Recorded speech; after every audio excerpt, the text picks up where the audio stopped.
Your dog isn't your baby, but your brain thinks it is, and science proves you're not crazy.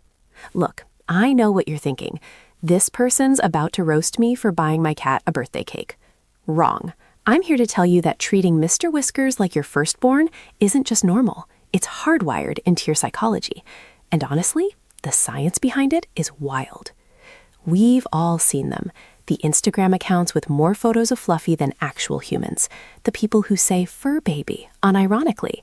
The ones who celebrate their hamster's half-birthday with a cheese platter. And society loves to judge. But here's the plot twist. These crazy pet parents might actually be responding to the same evolutionary triggers that kept our species alive for millennia. So buckle up, because we're diving into the bizarre, beautiful, and slightly unhinged psychology of people who treat their pets like their children. And trust me, by the end of this, you'll understand why Karen just spent $300 on a dog stroller.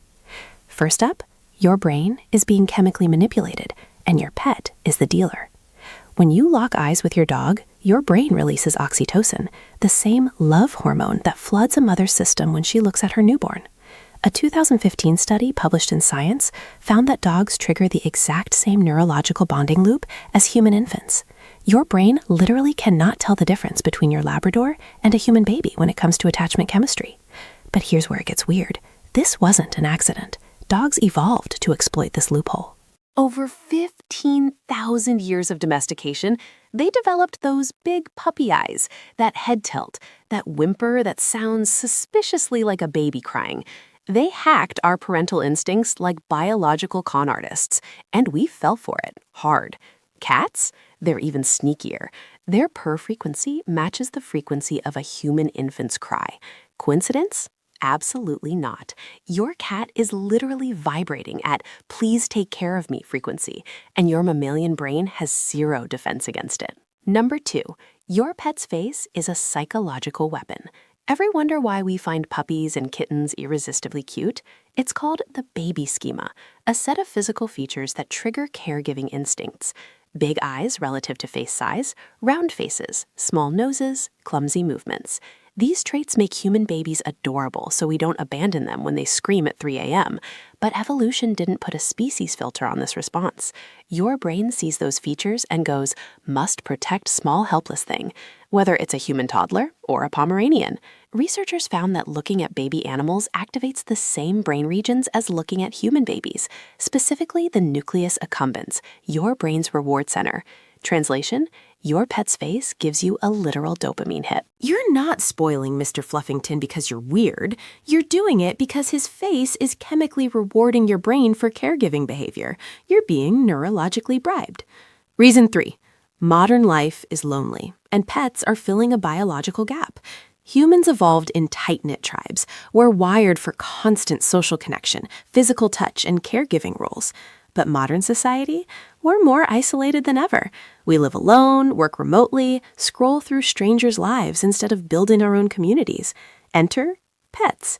They provide unconditional positive regard. They give you something to nurture. They create routine and purpose. For people without children, whether by choice, circumstance, or timing, pets satisfy the deep-rooted human need to care for another living being. And before you say, just make human friends, consider this. Pets don't judge you, they don't cancel plans, they don't ghost you after 3 dates. In a world of complicated human relationships, pets offer simplicity. They're emotional support with fur and zero drama.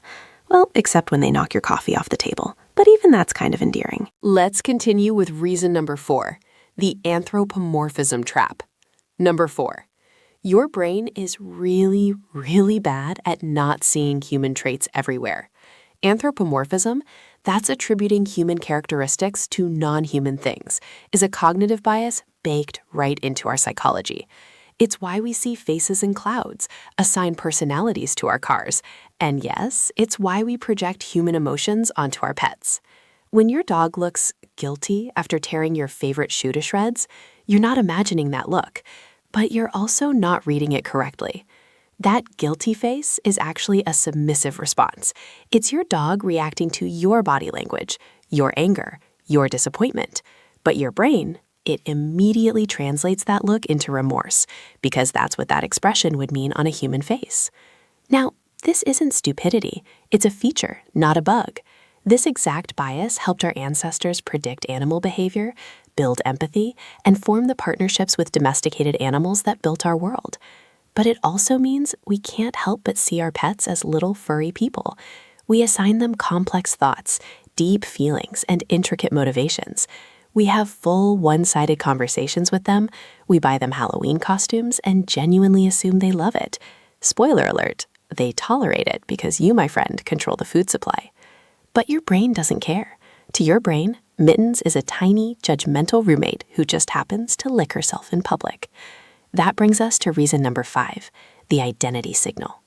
Reason 5, your pet is a walking, barking, meowing billboard for who you want to be. Psychologists call this social currency, the value we get from sharing things that make us look good. And our pets, they are identity gold. The type of pet you have, the way you treat them, the stories you post about them, it all broadcasts your personal values to the world. A rescue dog, you're compassionate. An exotic pet, you're adventurous. An impeccably groomed poodle, you're sophisticated. A 3-legged cat named Steve, you're quirky, down to earth, and relatable. Treating your pet like a child just amplifies this signal.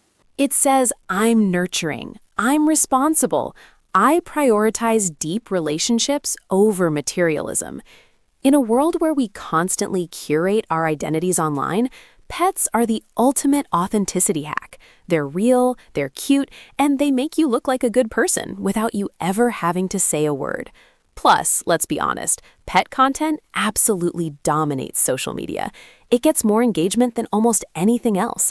So when you post your dog wearing a tiny birthday hat, you're not just being extra, you're playing the algorithm, and you're winning. Now, let's address the elephant, or maybe I should say the chihuahua in the room. Can this all go too far? Absolutely.